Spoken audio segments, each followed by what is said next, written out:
Emma wakes up to the sound of birds singing outside her window. Today feels special, even though she has no special plans. She decides to visit the park. Emma loves the park.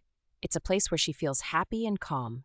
She eats a small breakfast, puts on her comfortable shoes, and leaves her house. The sun is shining brightly, and the air feels fresh. As Emma walks, she notices the beautiful flowers along the way. The colors are so bright and cheerful.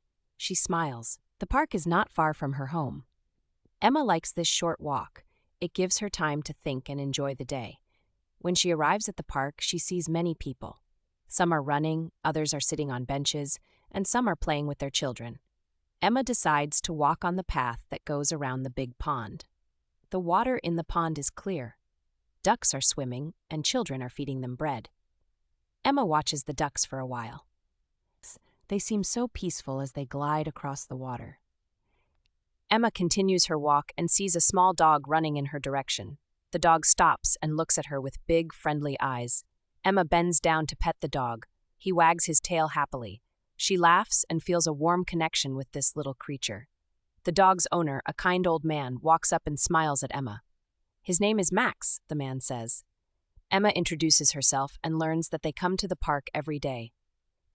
Max loves to run and play. Emma and the old man talk for a few minutes. She learns that he used to be a teacher. He tells Emma about all the interesting things he has seen at the park. Emma enjoys listening to his stories. They both laugh together. After saying goodbye to Max and his owner, Emma finds a bench to sit on. She takes a deep breath and looks around. The trees sway gently in the breeze, and children are playing happily on the playground. She feels grateful for moments like this.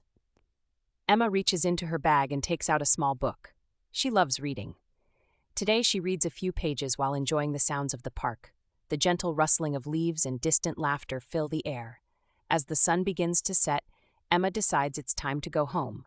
She stands up, takes one last look at the park, and smiles. Today was a good day. She feels relaxed and content. Emma walks back home with a light heart, thinking about the new friends she made and the joy of simple moments. When she reaches her house, the sky is painted with the colors of the sunset. Emma knows she will come back to the park again tomorrow. It's a place where she finds happiness and peace. With a happy heart, she goes inside, looking forward to another day.